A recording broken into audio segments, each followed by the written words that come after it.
Hey guys, and welcome back to my channel. My name is Ashley, and today I'm going to be filming a tips and tricks video for teaching your toddler how to swim. Now, my son Wesley is 3 years old and he can swim on his own. Now, he's not the strongest swimmer. I still need to supervise closely, but he's able to jump in the water, swim to a platform, lift his head up, and just keep going.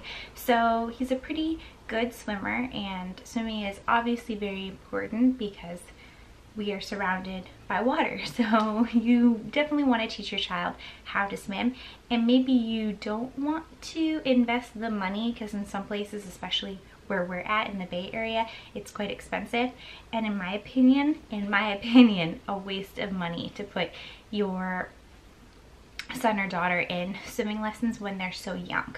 Now, once they hit 4 or 5, I think swimming lessons can be very beneficial because they teach you technique and all of that. However, at this point, they just really teach the child about water safety and teaching them to be comfortable, and that's about it. And then you're kind of dishing out all this money, and you can really do that yourself. So I am here today to help you guys learn how to teach your toddler how to swim, so you don't have to put the money in and waste it with lessons, and you can just bond with your child and do it yourselves. So the first thing is you want to commit to 1 day a week taking your child to the pool and make it a routine. And if you do that, then you can start teaching your child how to become more comfortable in the water. A good way of doing that is by going in the water with them and singing songs, doing little dances, bringing toys, letting them play on the stairs and just feeling comfortable, letting them go on their back and their front, and just kind of playing with them in the water and showing them, you know, it's okay. The important thing that you want to note here is that you don't want to force them at first, especially, into doing things that they're not ready to do.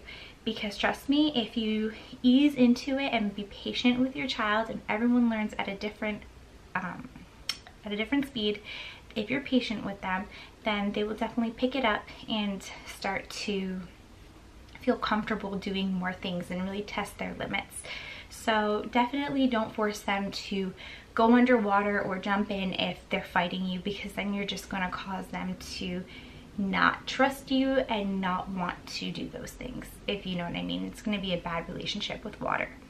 So definitely start by making it fun, bringing little toys and floaties and all that kind of stuff. Now, by floaties, I do not mean, and I'm just going to say this right now, the ones that's kind of like a life jacket that you clip onto them.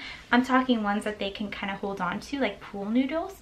I find that if you put your child, and this is just me, in floaties that hook on, kind of like a life vest, it is kind of defeating the purpose of teaching them how to swim, because you're giving them this false sense of security, and then when you go to take those floaties off, they don't know what to do and they freak out because they suddenly start to sink, and it becomes this whole new experience for them. So my number one tip for you guys is just to avoid those kind of floaties in general, and to just use pool noodles or those like little like muscle weight things that float in the water.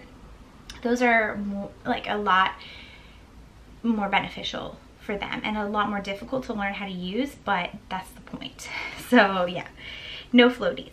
Use water platforms and stairs. You want to utilize any stairs that are nearby, and an activity that my son and I play is I will throw a sinking, like these little sinking ships that we have, and then he'll go under the water and grab them to find them. And at first he would use his feet, and then he became more comfortable and would actually go down and dive in and grab them himself.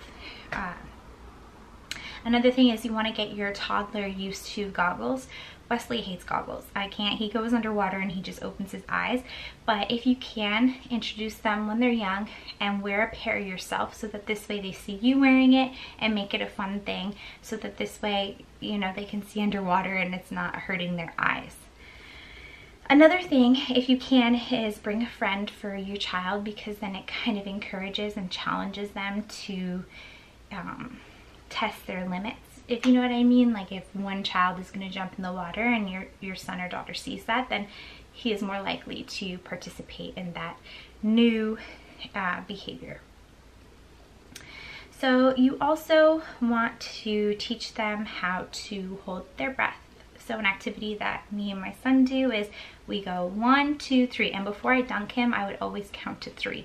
I would say 1, 2, 3, and I would go and kind of do like this big puffer fish, and I would teach him, okay, that's how you hold your breath. You go like this every time you go under. So anytime that I would dunk him or bring him underwater, I would make that face, and he would know, okay, he's going under, and I wouldn't have to worry about him choking on water or breathing anything in because he's holding his breath.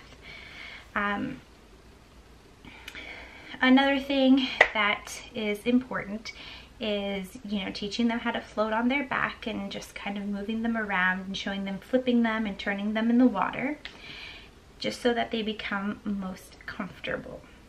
Now, you want to also physically show your child how to do strokes. So you want to teach them the breaststroke, you want to teach them how to freestyle, and allow them to watch you do it and then learn through that. And I found that to be really effective, is that whenever Wesley's playing, I'll just kind of swim off, and then I'll show him how I swim, or I'll show him how I jump in. And if you're willing to really do the activity that you're trying to teach him, then they will most likely pick it up pretty quickly. So that is basically it for my tips and tricks on how to teach your child how to swim. That's kind of what we followed to teach Wesley how to swim, and it worked very well. Like I said, the two main things that you should get from this is stay away from floaties, because they are your worst nightmare, and 2 is just to be patient and allow your child to move at his or her own pace. Because I had to learn that as well, because I would kind of want to push him to do something. I would have an idea of what I wanted to achieve in that swimming session, and you can't go in like that. Like, you have to let him kind of guide you, and then you can offer and challenge. You don't want to be too laid back, but at the same time, you don't want to scare them and make them unhappy and not enjoy the water. So yeah, I think that's it for this video, guys. If you have any questions at all, please leave that in the comment section below, and I will be sure to get back to you. Until then, guys, I will see you next time.